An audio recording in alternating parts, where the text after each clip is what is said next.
First-time home buyers. Question: are you concerned with your rate? Well, this is Doug Barnett with Carolina One Mortgage, and he has years and years of experience in lending. Actually, over how many years? Well, I got started back in 2001, so Okay. It's been a minute. It's been a minute, and My math is not good. It's late in the day.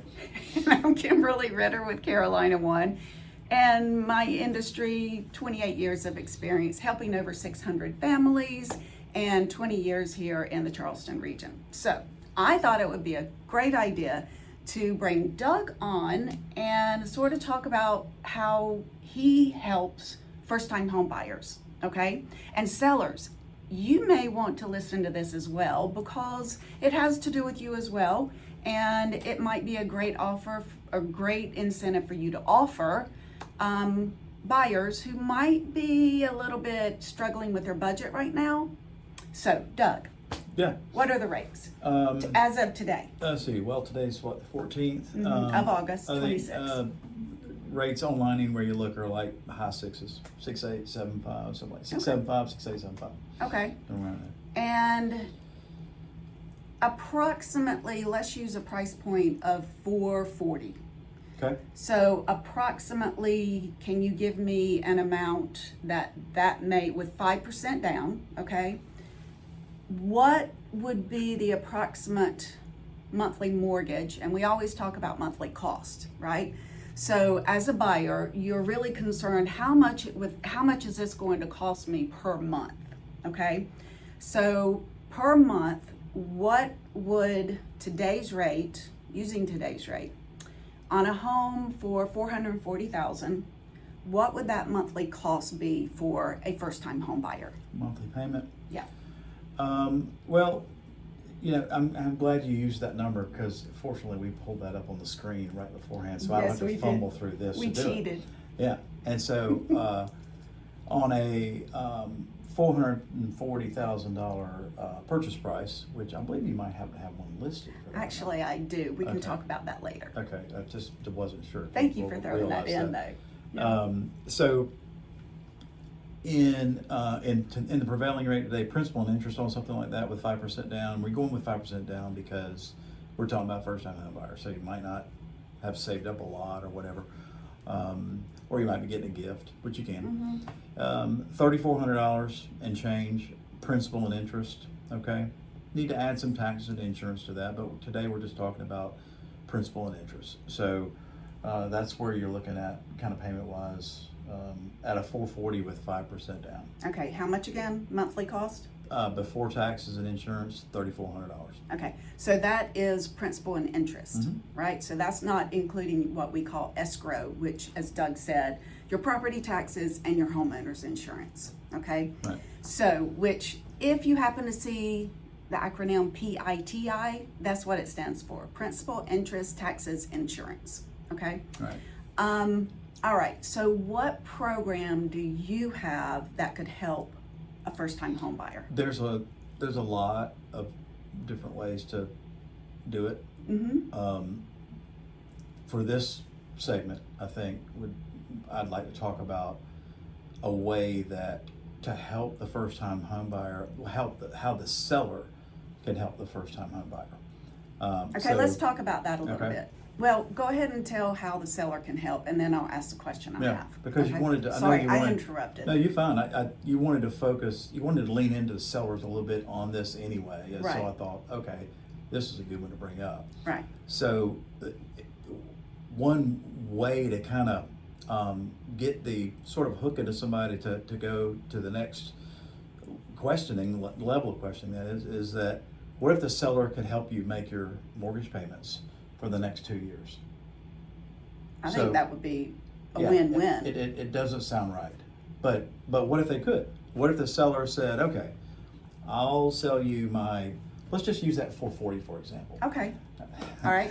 We'll use that because I do have a listing there. Okay. We'll talk about that later. And so, and you decided, hey, I'm gonna market towards some first timers, and I'm gonna do it kind of a different way. I'm gonna use mortgage to the mortgage kind of mechanism in order to help my buyers in the first 2 years, since they're first timers, be able to obtain this house. And your seller that you represent said, yeah, I'd be happy to do that. We got room in the price and all that. So great. Well, how would that even work? I mean, what the question I get all the time is like, so I'm gonna give this, I'm gonna go down a year away or 2 years away, and I'm gonna be writing a check? No. Let me say something about at this point. Sellers cannot pay buyers anything. That's illegal. Okay. All right. So go ahead. Yeah. So, what the sellers do though is they'll take the amount of money. There's a calculation that determines how much they can come up with to put in like a bucket that is held in escrow with your bank or with me, whomever you work with, so that you make part of the payment, okay, and then the seller makes part of the payment. The money is pulled out of that bucket. So for the first 12 months, and there's a certain amount that happens in the first year, and in the second year, it comes down. But for a total, like in the case of your house, right, someone could do, say, $9,000 or $10,000 worth of assistance for over a 2-year period. Okay. And it's all managed by the bank, so it's all held in escrow. So to make this simple, right, at closing, seller gives a credit on the closing statement for, in this case, it'd be about what do we calculate? $9,600. Yeah, $9,600, and a little bit more. Yeah. And then that goes into an escrow account, or sometimes it's easier to look at it as just like a bucket. Seller puts that bucket in there, puts a lid on it, and it's got your name on it. And the lender holds it. Yeah, it's in escrow with the bank. Yeah. And so, let's say, and here's a real example. So in month 1, your principal and interest would be, I remember we said earlier, principal and interest was $3,400. Right. In this scenario, for the first year, your principal and interest is $2,800. Okay, so you would write a $2,800 check to the bank, and then the bank would take that check, and then they'd say, "Oh, here's the bucket of money that the seller gave. Right. We're going to take the difference, which in this case it's $534, and then we're going to make it total $3,414 in this case. Okay. And we're going to do that for 12 months. So let's talk about, on a monthly basis, the first year, how much is the buyer actually saving monthly cost? I don't know if saving is the right word, but the seller has paid. Eliminating. Yeah, seller has Pay paid half, yeah. a portion, and that portion is, you just said, $34. So $534. 10 times that's Okay. 5,000. So it's about over $6,000 in year 1. Okay, so first time home buyer, if you choose to do this program and the seller opts to help you with this program, right, and chooses this program to help you purchase a home, then just remember, don't go out and spend that money. Save it, because that's the whole purpose of this, is to help the buyers save money, right? Help the buyers save money. So put it in a savings account, right? Or put it in some kind of retirement, something that you can actually have access to later. So anyway, all right, what would happen the second year? So you'd go through that. You'd make, and it's all tracked. Your statement is going to show you, if you had, let's just keep it a round figure. Yeah. If you had $10,000 on your statement in that Right. bucket, it's called a suspense account. You'll see it. And then you made let's say it was at around an exact $500, not the $534. Okay. The next month after you made the payment, it'd be $9,500. And the next month it'd be $9,011, so on and so forth. Right, You right. get a total. So it takes it down. So, and you track it. Then, so when you get into the 13th month, then it's lowered, okay? So it's a stair-step thing. So in the 13th month, you'd be saving, what do we say, $273 a month. So your principal and interest payment would go from $2,800, $2,880 up to $3,141.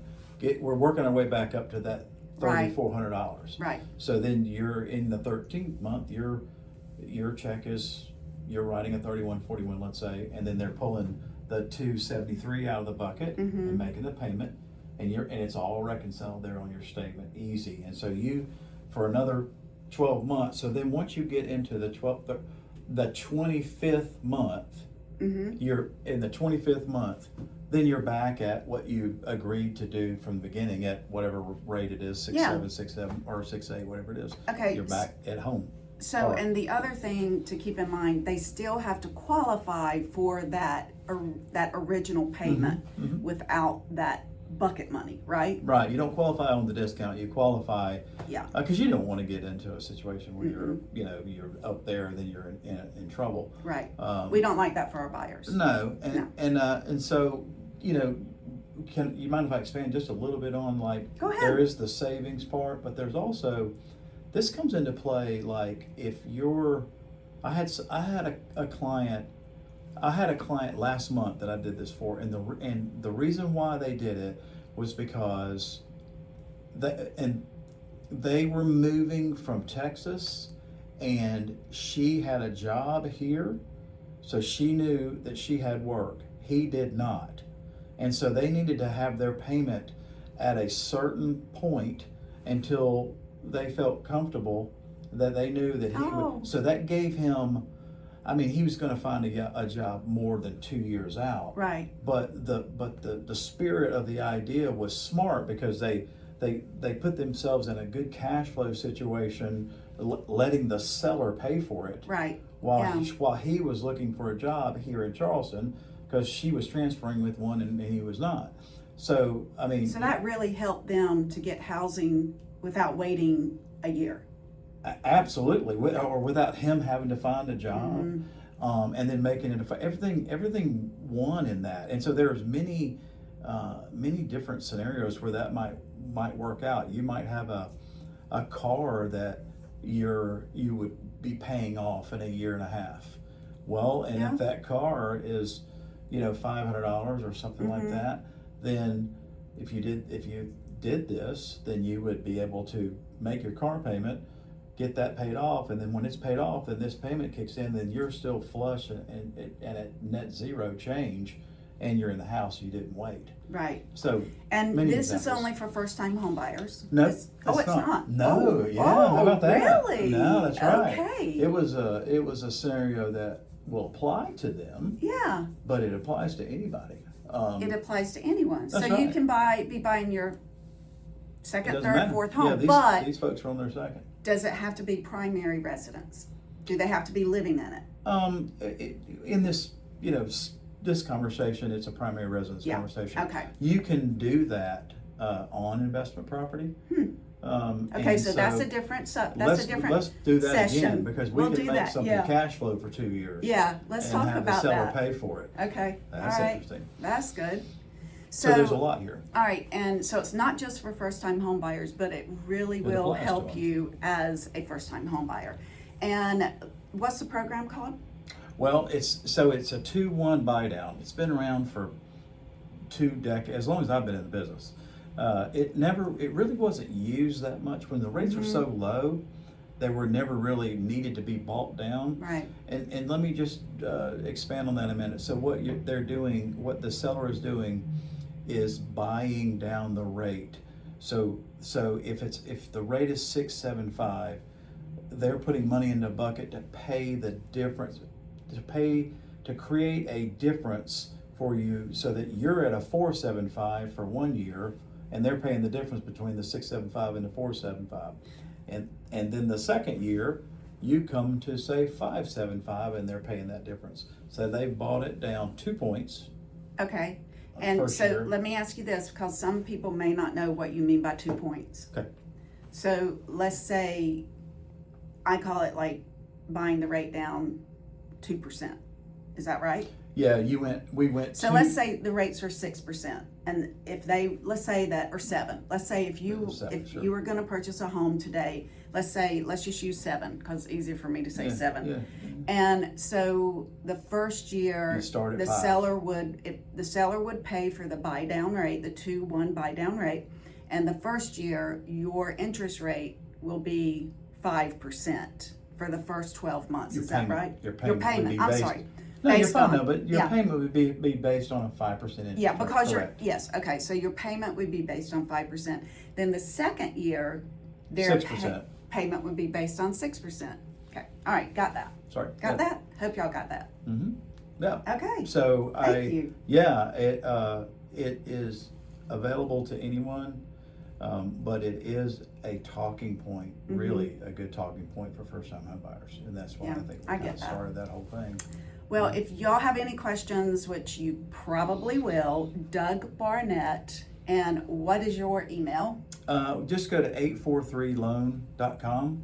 Okay, that's easy, And that's 843 and that's loan. how you can find me. All right. Yeah, here at Carolina 1, Long Point Road, Mount Pleasant in Yeah. Charleston. Okay, so Kimberly Redder, Carolina One Real Estate, would love to help first-time home buyers, any buyers, and just reach out if you have any questions. And also stay tuned because we'll do another session and maybe we'll talk about investing, okay? Pretty good. Bye. Me too. All right. Me too. All right.